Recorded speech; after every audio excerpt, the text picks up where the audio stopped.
A freguesia do Corinthians contra o São Paulo é brutal nessa década. Desde 2020 já são 20 jogos e a diferença do número de vitórias de cada um é gigante.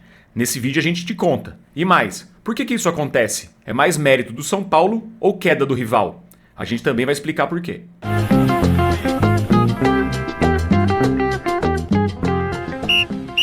Antes de começar, eu gostaria de fazer duas observações com relação ao Campeonato Brasileiro. Porque a gente foi secar o Fortaleza contra o time do professor Ceni, o Bahia, e o VAR foi chamado para ver um lance, assim, uma das coisas mais irritantes. Quem não viu, procure na internet. Gol do Rodrigo Nestor, que garantiu o São Paulo naquele momento fora do Z4. O VAR chamou o juiz para ver se o cara o zagueiro que fez o gol contra estava interferindo no goleiro. É umas coisas assim que eu nunca vi na vida. Outra coisa do Campeonato Brasileiro que me deixou muito irritado. Não sei se vocês concordam. Transmissão da Amazon Prime, Vasco e Grêmio, que a gente também estava secando. Um drone no meio da transmissão. Um drone passeando no meio da transmissão do jogo. O que é aquilo, né? Pois é, você não sabe se é uma bexiga, se é um negócio de papel. Você não sabe se é uma poça de lama. Você não sabe, o negócio ali que fica parado. Você fala assim, ué, é a bola? Não, é um drone. Um absurdo. E na transmissão do São Paulo, para finalizar, na Sport TV, a transmissão, no começo da transmissão, parecia que eu tava míope, eu sou míope, mas parecia que eu tava com 10 graus de miopia. Os zagueiros tudo duplicado, não sei se pra vocês aconteceu aí também. Mas fica essa observação aqui da falta de qualidade, cuidado com o jogo, né? Porque VAR demora meia hora, drone, não sei o quê. Meu, vamos prestar atenção mais no campo, no jogo, do que nessas outras coisas. Dito isso, vamos começar. Gostei dessa abertura. Se você gostou da abertura também, dê o like e se inscreva no canal, tá certo? Então, antes da gente falar dessa freguesia do Corinthians, que é brutal contra o São Paulo, tem uma coisa pra mostrar aqui. Ela vai mostrar. Essa é uma das poucas camisas do São Paulo que eu tenho. Né? Ele me deu de presente. Isso aqui é a primeira temporada do Luciano, né? Primeira temporada. No São Paulo. Pra dizer que eu tô nesse time... É lógico, né? Há muito tempo.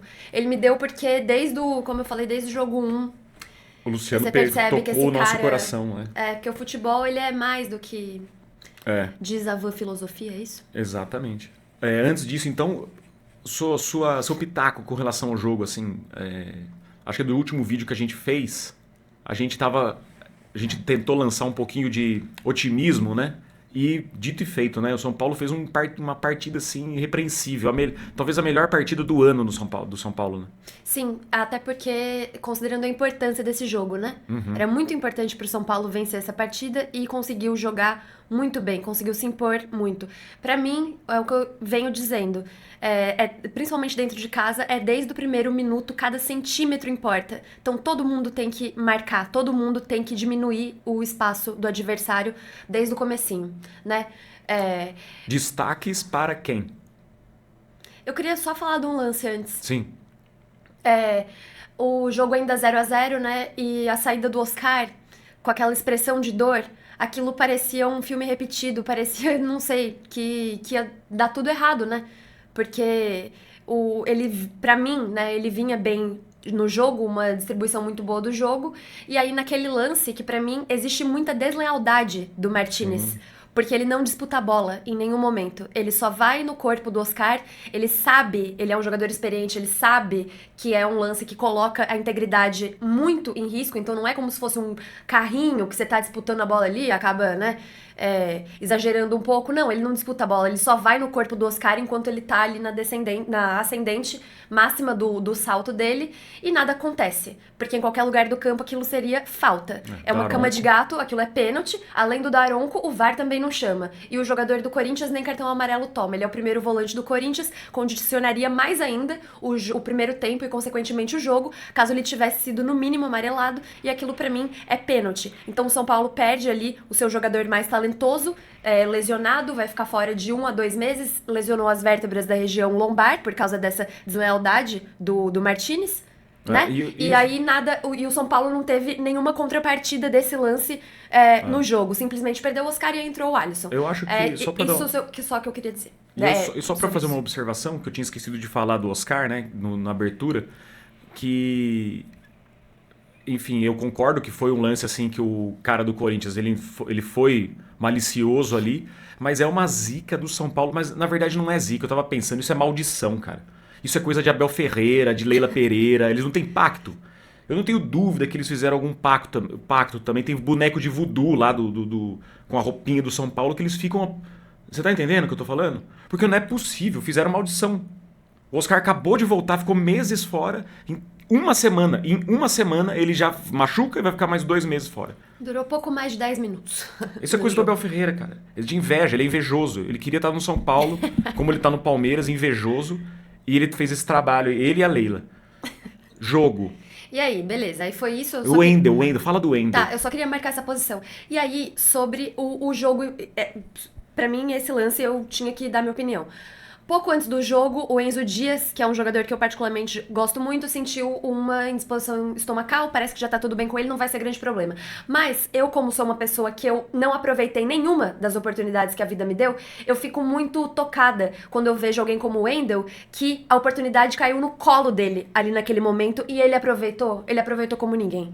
E aí eu acho que o próprio Dorival não conseguiu pensar numa situação ali para essa mudança forçada, né, do São Paulo, e ele acabou jogando em cima do Félix Torres, que estava improvisado, mas quantas vezes a gente viu São Paulo jogando contra jogadores improvisados e a chance não é aproveitada. Vou deixar até aqui no card, porque já em março eu dizia... E você também, eu dizia que não vamos queimar o Wendel. Ele é um jogador com mais técnica, ele é um jogador de uma ofensividade muito boa e a depender do esquema e do tipo de jogo, se joga em casa, se joga fora, o que tem que fazer mais? Marcar ou atacar, ele pode ser uma opção muito interessante. Ele é muito mais técnico, os fundamentos dele ofensivos, de domínio, de avanço, de jogar espetado, de cruzamento, de chegar na linha de fundo, de drible, são melhores. De construir a jogada. De construir a jogada. Ele tem muito mais velocidade. Então, quando ele tá em campo, e bem, como ele esteve contra o Corinthians, proporciona que o São Paulo seja mais perigoso. Sem dúvida. Sabe assim? É Sem isso. dúvida. Então, eu achei que ele jogou muito bem. O segundo gol passa diretamente pelos pés dele, porque ele acredita na jogada, o Félix Torres erra, ele vai, e aí a gente ficou falando, chuta, porque é isso, né? E ele foi e bateu forte, que proporcionou que a bola saísse bem forte também do pé do Luciano. E antes de falar do Luciano, pra mim, outro destaque do jogo foi o Marcos Antônio. Ele é uma formiguinha atômica. Eu, particularmente, eu tenho um pouco de resistência, assim, com um jogador que é muito franzino. Muito pequenininho, muito baixo. Eu gosto de um brutamonte, sabe? Ali na volância, não vou negar isso. A menos que o cara seja, tipo, argentino, sei lá, tipo Almada, tipo, menorzinho assim, sabe? Mas ele me surpreendeu muito. Pra mim, o trabalho não é coincidência que o trabalho do Zubeldia começa a naufragar completamente quando ele tem a lesão, quando ele tem que sair do time. Ele dá uma dinâmica, ele não cansa, ele fica na mesma intensidade nos 90 minutos, ele tem um passe muito bom, ele normalmente toca pra frente, ele chega bem na linha de fundo ofensiva, ele tem muita qualidade e o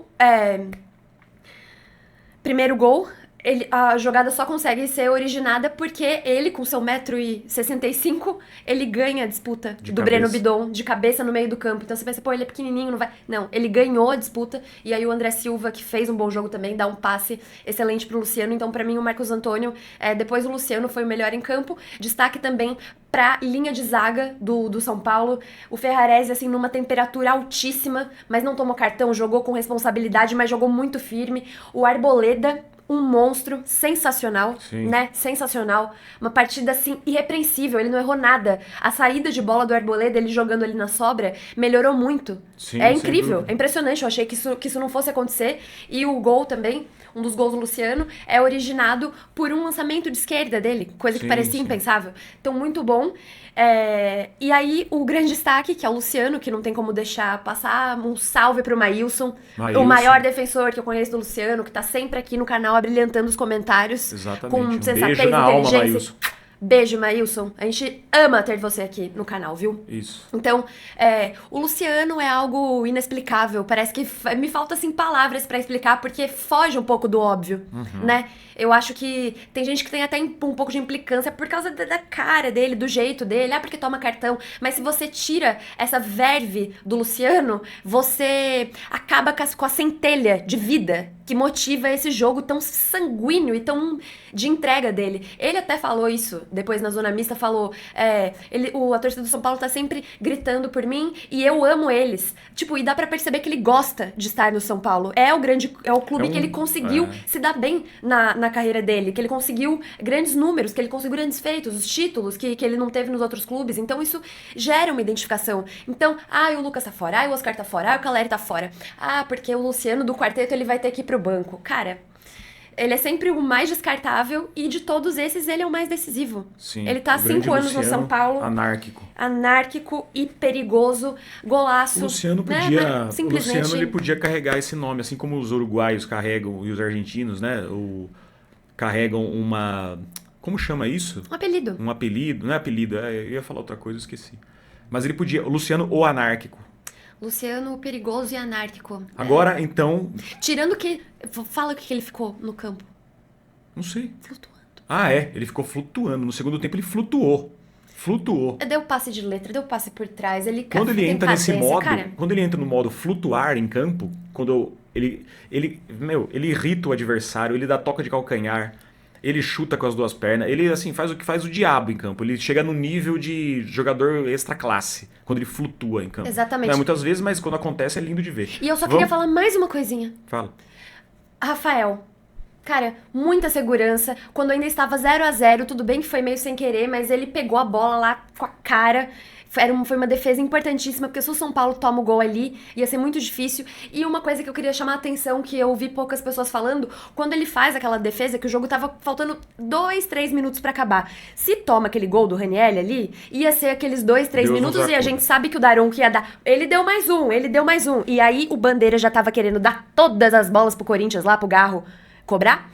Então, o Rafael, que normalmente ele é mais frio, ele é mais discreto, né? Ele não é um jogador que chama muito ali o holofote pra ele. Quando ele faz aquela defesa, ele vibra muito. Sim. É muito difícil você ver o Rafael, tipo, durante um jogo, depois da defesa, ele já fazer aquilo. Então, ele vibrou muito, o que dá a medida da importância dessa defesa também. Porque ele sabe como é que o São Paulo é, né? Então, também um destaque absoluto pro Rafael, porque ele deu muita segurança, foi até bem com o pé, conseguiu também dar dinâmica quando a bola saía de lá. Então, parabéns. Muito bom. Rafael. Então, vamos lá. Para falar, então, sobre o tabu, essa freguesia. Você sabia disso? Desde 2020, foram 20 jogos disputados entre São Paulo e Corinthians. O São Paulo ganhou 10 vezes, foram 7 empates e somente 3 vitórias do Corinthians. Houve uma mudança, assim, brusca da década anterior, que o São Paulo penava para ganhar do Corinthians, era um sacrifício. Inclusive, nesse período, o São Paulo quebrou o tabu na arena do Corinthians, né? Aí eu faço essa pergunta para você. É mais mérito do São Paulo ou é mais uma queda do rival? Por quê? Tem muita coisa para levar em consideração, beleza. Só que o São Paulo não tá uma maravilha também, né? O que você acha? Difícil essa pergunta, hein? Eu acho que o São Paulo... Eu acho que houve meio que uma mudança no perfil de cada elenco ao longo desses tempos. O Corinthians, normalmente, ele tinha jogadores muito identificados com a camisa. Então, você pega naquela época lá, aquela época, né, maldita, mas assim, eles tinham nomes que davam, né, esse senso da camisa mesmo, de pertencimento, de representatividade da torcida, de você, do cara se sentir, né, a torcida se sentia ali em campo com o cara. E o São Paulo era o contrário. O São Paulo tinha um elenco meio frouxo, meio que parecia que não tava nem aí, pouquíssimo competitivo. E aí isso começou a mudar, eu acho que aí mais ou menos... se inverteu, né? E aí se inverteu. Aí o São Paulo conseguiu consolidar um elenco que acabou... que passou a parar de perder tantos clássicos, que essa era uma bronca, né? Daquela época. E Você pode ver isso até traduzido no clássico de ontem, que foi o que eu te falei. Qual que é o jogador identificado com o Corinthians mesmo? O Romero, que eles estão querendo também nem ver mais pintado de ouro, você vê pela temperatura ali do Só o Twitter. Romero, né? O Memphis não O é. Memphis não, o A Garro. zaga toda não é. O goleiro que chegou O agora. goleiro é um pouco, eu acho. Mas ele é um jogador, não é um jogador Mas de se linha, você for né? comparar com o São Paulo, o Arboleda está no São Paulo há 8 anos, o Luciano está no São Paulo há 5 anos, o Alan Franco está no São Paulo há pouco tempo, mas ele já declarou que ama o São Paulo. O Ferrarese é um cara muito sanguíneo. Né? Não precisa nem falar do Caleri, do Lucas, do Oscar, que tem identificação já, né? Luciano. Do Pablo Maia, os meninos da base, Alisson, que foi ressuscitado enquanto estava no São Paulo. Então, inverteu essa lógica, né? Eu acho O São Paulo passou a ser o time com os jogadores ter essa identificação, essa gana, e o Corinthians passou a ser o time inseguro quando joga contra o São Paulo. Exatamente. E eu achei que o São Paulo poderia até ter pressionado mais esses jogadores inseguros ontem, que pra mim são sobretudo o Félix Torres, o Kaká e o próprio Hugo Souza, que quando joga com o São Paulo não sei o que acontece, na verdade sei, né? Mas achei que poderia ter pressionado um pouco mais, porque quando era nós, com o Lucão e Rodrigo Caio, os caras não tinham dó não, pressionava absurdamente, comia a mente dos caras vivo ali. E eu acho que é isso, parece que inverteu essa coisa meio de sem alma que o São Paulo não tinha, parece que passou pro pro Corinthians. E você, o que você acha? Já deixa aqui no comentário, é muito importante, a gente gosta muito de interagir com vocês. E não deixa de se inscrever quem não é inscrito e dar o like, hypar vídeo e diabo. Digam aí o que vocês acharam do jogo, o E que vocês acharam da partida. vamos terminar então com a camisa do Luciano. Beijo na alma, até a próxima. Tchau, tchau.